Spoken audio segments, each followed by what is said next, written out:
afternoon, everyone, and welcome to another edition of RecruitMilitary Live, a continuing series of live broadcasts covering all things military transition, veteran employment, mil-spouse employment, and much, much more. My name is Lucas Connolly, retired U.S. Army officer and former TAP program manager, here to dive into the ins and outs of making the move from the military into the world of civilian jobs.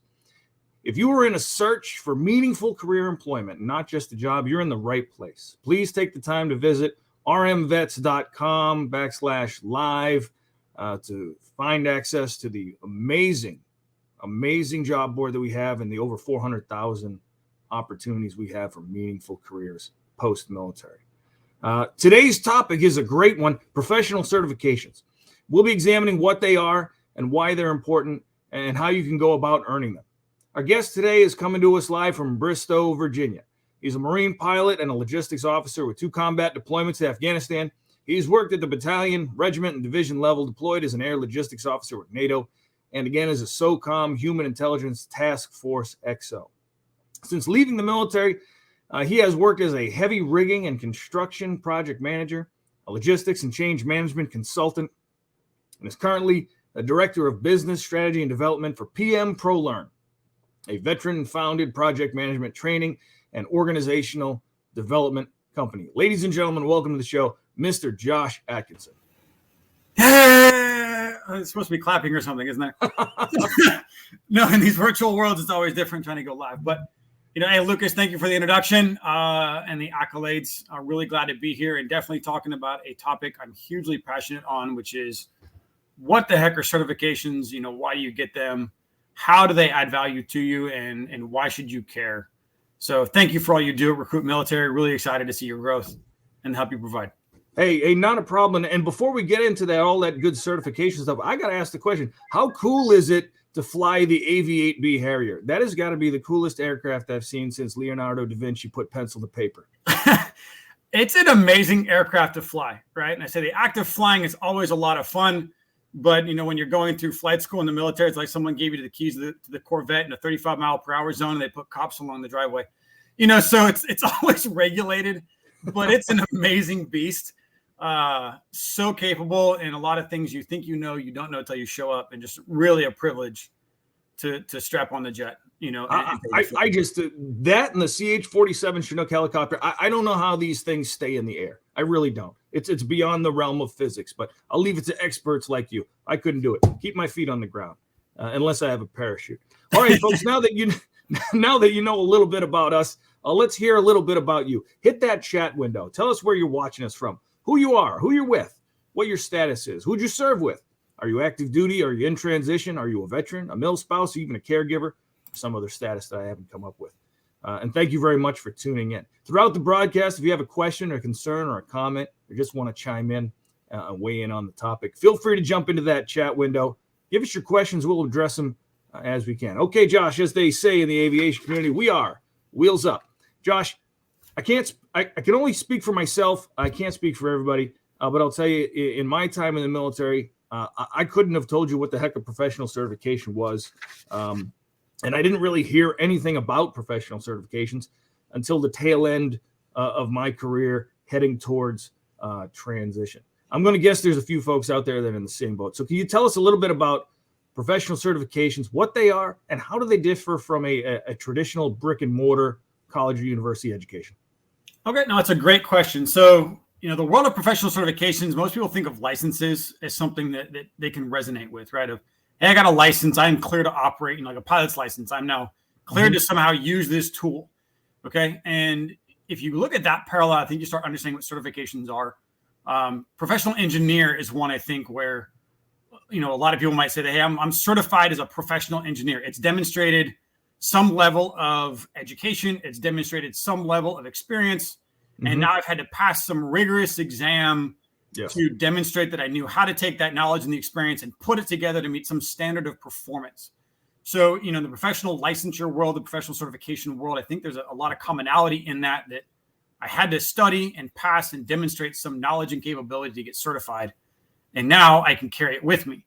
Certs are growing more because unlike a license, they're a little less regulated, but they still allow you to capture that same professional experience level, right? And for veterans, it's really a benefit in learning the professional terminology, but we'll get into the value a bit more.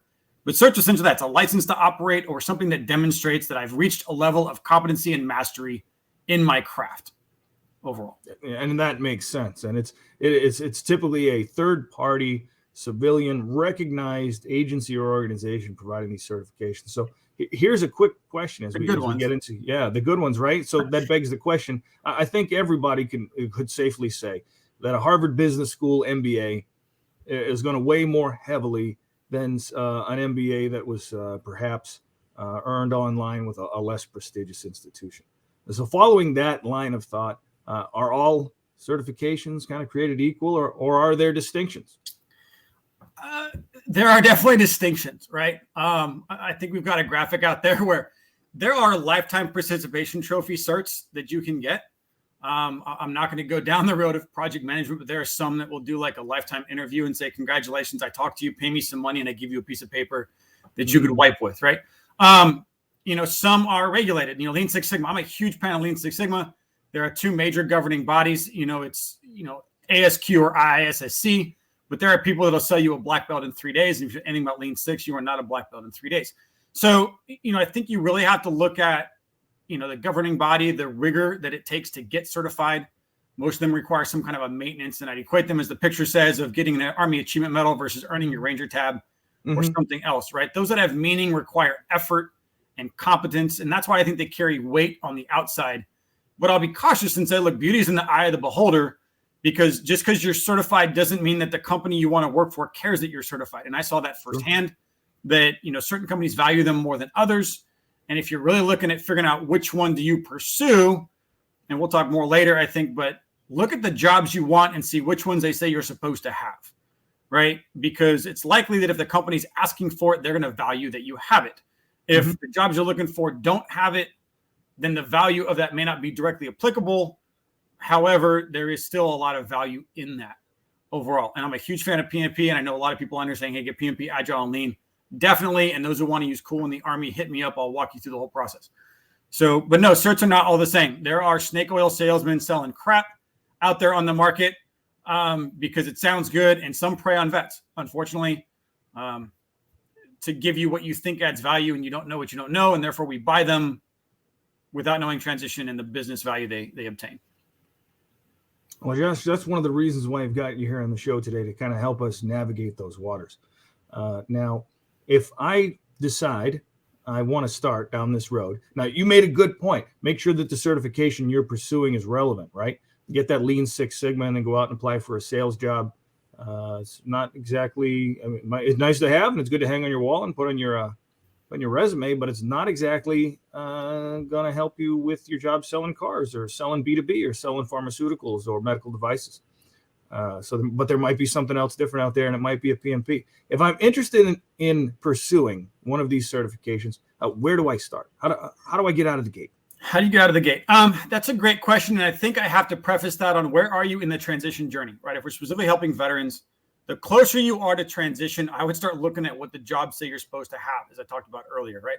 And start identifying the certs that align directly with the jobs you want to have, because that's the immediate value. The farther you are from that transition point, you really start exploring, desires and things to learn.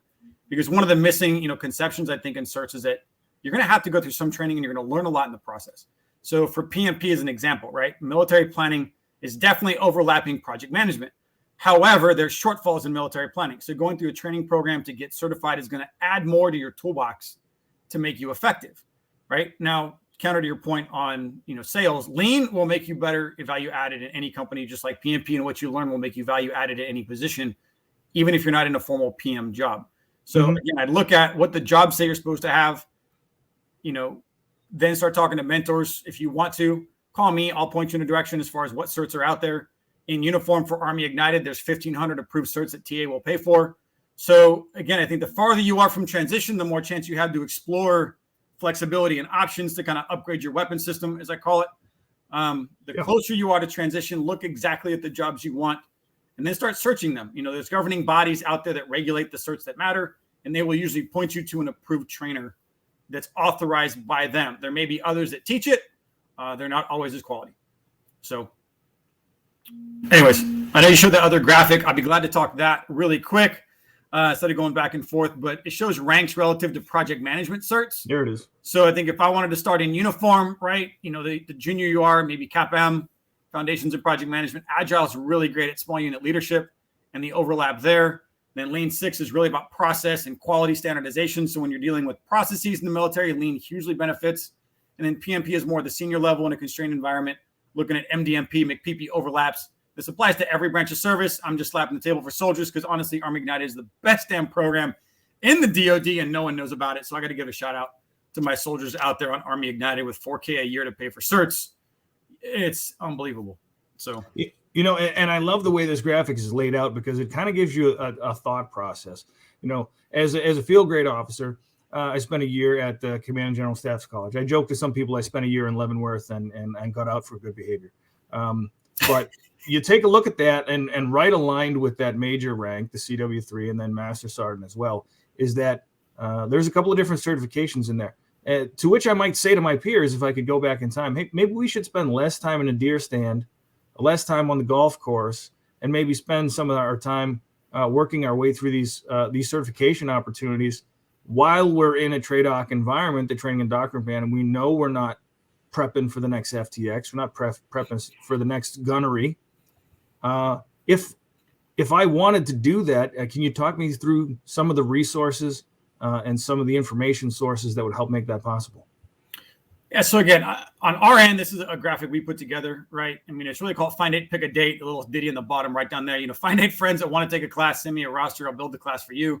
Nights, evening, weekends, international, doesn't matter. We taught in Korea, Kuwait, and Japan in the last month, all for soldiers overseas, leveraging TA funding to pay for training, right? So, if you wanted to pursue other things, like I said, DoD Cool has 1,500 approved certifications right now. Army Ignited and TA funding for soldiers can pay for it.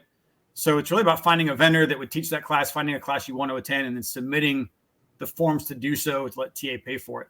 For unit funding, it's the same process. The SF-182 is amazing. As long as the training aligns with your current MOS or AFSC or your job, the unit can pay for it. So, I learned that. I got Lean and PMP unit funded as a Marine. I've worked with units all over the world, helping to set up training from our program and also guide you through other programs that are available because this really is a key benefit. So for us, Find 8, Pick a Date, right? We'll build it. And within TRADOC, we're actually trying to create evening electives so that soldiers could pursue our training as an evening program going through formal learning. So you don't add anything onto the POI, but you walk out with PMP, Agile, or Lean at the end of your, 6, 9, 12 week or longer program. And then you have the ADSOs concurrent for the officers anyway. So, I mean, there's really a lot of ways to do it. Hit me up afterwards. We won't have time in this talk to go through everything. My contact info should be at the end. If not, you saw some more emails addresses on the slides. But I will make time to talk to you or find me on LinkedIn. Josh, I love it. Now, you mentioned that you did some of these certifications while in service. And I also see from looking at your bio and your LinkedIn page that you've had quite a bit of experience, not just flying planes, but doing logistics management.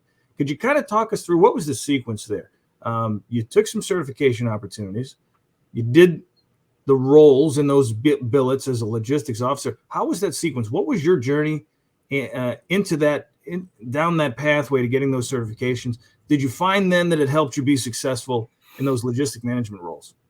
100%. So I transitioned to ground logistics, at the infantry level, the battalion, and I was working really hard, doing a whole lot of stuff all the time, right? I then moved up to the regimental level and eventually a headquarters battalion, and someone told me about Lean, and I had no idea what the heck they were talking about. And lo and behold, there's a DoD directive signed in 2008, DoD Directive 5010.42, and it says, everyone in the DoD is supposed to do Lean Six Sigma. And I said, all right, I'll go to my command and say, we're supposed to be doing this, and I was a maintenance officer at the time. Can you pay for it? So I taught myself how to use unit funding, and they sent me to a 2-week community college class to get Lean Six Sigma. Right. I then deployed about 3 months later as a SOCOM Task Force XO. Right. So you think, how does Lean apply? Well, we were looking at RSM at the time and how to shut down our bases and doing base closeout. And I realized my dermal process took 45 days for me to trash a printer. Like, that's unsat, right? It's mission ineffective. So I did a Lean project and I mapped out the entire way and how our processes worked for both awarding authorities and supply chain, and submitted a proposal that actually got General Nagata to give up his award and supply chain authority and property book to General Miller at Sagitif.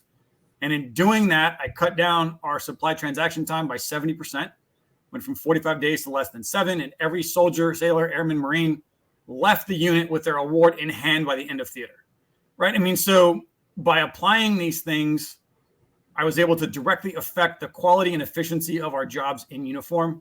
And then for PMP later on as a division future plans officer, I built a cohesive, standardized POA&M work breakdown structure for every exercise that we did leaving the base, right? So I was able to incorporate stakeholder management, communication strategies, planning resources and sequencing and all the little things you get from Lean combined with, Six Sigma combined with PMP to make how we planned and executed every operation more successful and higher quality, right? Yeah, crazy talk, making government more efficient. Go figure. But to your point on sales, once you learn Lean, once you learn PMP, once you try to do these things, it will affect how you think. So as a PM, I was using Lean to do trucking, sequencing, and distribution to make more money on a fixed fee project, right? In process right now, doing marketing and sales, we're using Agile, PMP, and Lean to be the most efficient and have the most effective message, constantly refining what we're doing as a business and an entrepreneur. I mean, these are tools that add to your toolbox that you can apply in almost any situation, whether your title is project manager, process improvement person, leader, trainer, whatever, because they teach you how to think differently. Into our catchphrase, it innovates thought, right? It innovates how you think. It innovates how you plan so that you can be the most effective weapon in the fight, regardless of your billet. And everything in the military is project-based. It's temporary and unique. And these skills make you more effective today. And then they open doors tomorrow. So you're not scrambling for viable relevance and job credibility in your last 6 months. Does that make sense? Yes, that makes perfect sense. And it leads me right into my next question. You said you'd mentioned job credibility. What's the end state? What's the desired outcome? What can someone who spends their time studying for and taking the test and getting that professional certification, what benefit can they expect to reap when they get out of the service and they're in the civilian job market? That's a great question. So I think obviously we talked about, beauty's in the eye of the beholder. So there's no guarantee. No one's going to say, get your PMP, make 6 figures, right? It's stupid. And I'll be the first, even though I train in it, to say you're an idiot, right? If you think you're going to get a cert and walk out and someone's going to throw money at you and swoon over you because you're a vet and you're rank and you're certified, that's not the case, right? But what it really does, right? It does demonstrate, as the kind of slide goes through, knowledge, experience, and capability. They're easier and faster to obtain. And they kind of bridge that false perception divide because you don't get to wear your rank anymore. You're not walking around with tabs on your shoulder.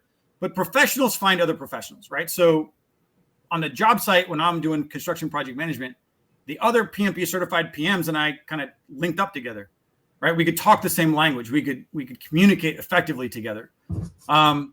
It teaches you skills that we talked about. And then my most recent post on LinkedIn actually is it's really a business transaction, right? When you come in, or I'll take it this way, when I'm looking for someone to do work for me at my house and they come in licensed and certified with a pedigree of doing it before and past performance, they're a lower risk, higher value opportunity for me than it would be for someone who's like, I've just been doing it a lot.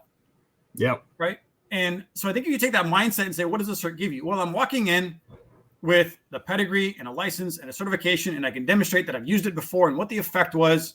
And I come in wearing a good suit, right? So I look good on paper. I look good in person. I've now reduced the risk of hire and the increase in value for me as a business proposition for that company to want to fill their business gap, right? Because they're hiring somebody to fill a business need.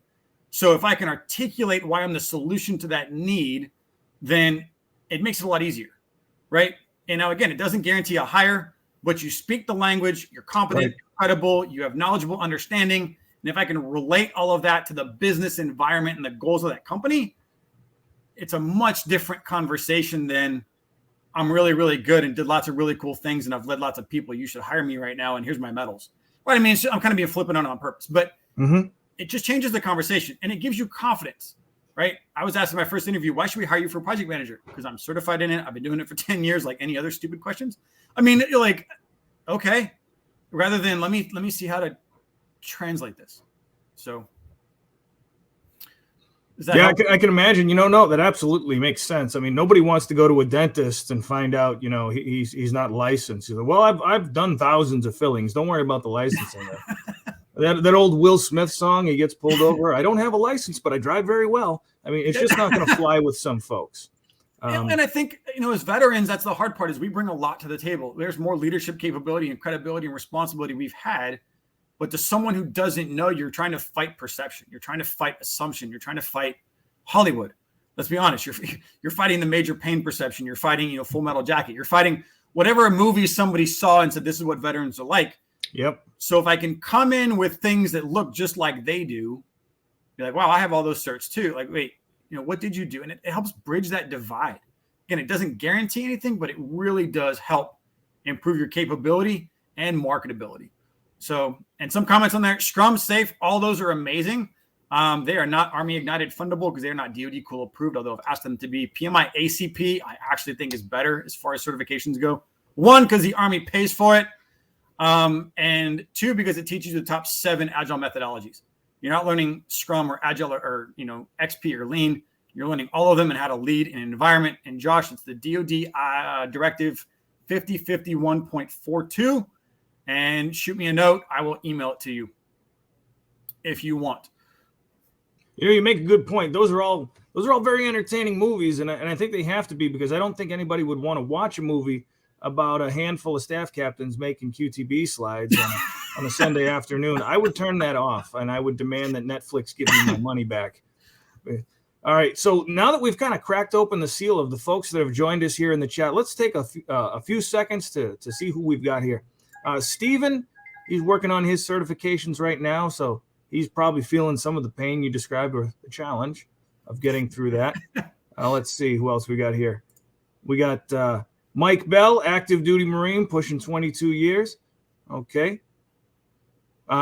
Welcome to your transition, Mike. Let us say, feel free to connect with RecruitMilitary. If you're looking for a fantastic job opportunity or just need a little bit of advice, feel free to connect with me. And with Josh, if you have more questions about these certification opportunities. Stephen, as we talked to before, transitioning out of the Navy. Fantastic. We love our sailors. And we love our soldiers retiring from U.S. Army. Fort Hood, if you ain't Cav, well, you know how the rest of that goes. All right. Hey, Matt, hit me up. I will work with you. We're working with Third Corps right now a little bit, trying to get some ongoing LDPs going, as the slide talks about. I'd love to help you out. So shoot me a note if you want. And Josh, I got a white paper already written for you. Don't waste your time. I'll give you all the stuff you need. Sorry, other comments. No, it's okay. Antoine got his PMP in August 21, studying now for the test early February. Next on the list is PSM, CSM. Well, which ones? I don't know those ones. Certified Scrum Master. Right, professional Scrum Master, Scrum.org or Scrum Alliance, depends on which one you want to go through. Antoine, I'd say look at the jobs you want. If you want to go broad, look at change management as well. I love change management. But great, good on you for going down that road. It's fantastic. And it looks like we've got a lot of folks that have definitely drank the professional certification Kool-Aid, and hopefully a few other folks out there maybe who haven't commented, who are now going to flip over a few rocks and learn a few things about what is out there and what is available to them, especially if Uncle Sam's going to pay for it. All right, let's go ahead and get to my last question, my favorite question of all. Imagine yourself in an elevator. You've got about 30 seconds. You're talking to a veteran who's changing jobs, a transitioning service member, or perhaps a mill spouse who's looking to get back into the job market. You have the opportunity to give that individual just one piece of advice. One piece of advice about professional certifications. Josh, what's that piece of advice? Pursue what the jobs you want to get say you're supposed to have first. Right? If you are directly looking for a job and you are limited on time and resources, go for the ones that the jobs you want say you're supposed to have. Right? So I kind of break it down in a 3-part journey. Number one, get the cert the job says you have to have. Number two, get the certs that all the jobs you seem to be looking at bring up all the time. And then if you still have more time and resources than that, pursue the ones you're intellectually curious about. Right? And the last reminder I'll put on there is you do not have to disclose every cert you have on every resume.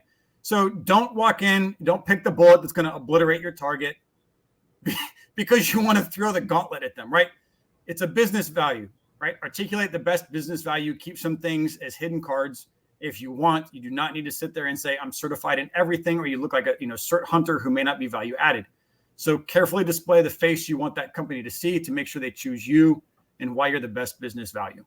So I have that talk a lot too for guys that have certs in HR and PMP and other stuff for project management and say, which one do I put out there? Do I put them all because they get overwhelmed? I'm like, no, just disclose the ones that you think add value and hide the rest, because there's nothing that says you must bear all in an interview. Yeah, absolutely. Because, you're targeting that job with that company at this time, at this juncture.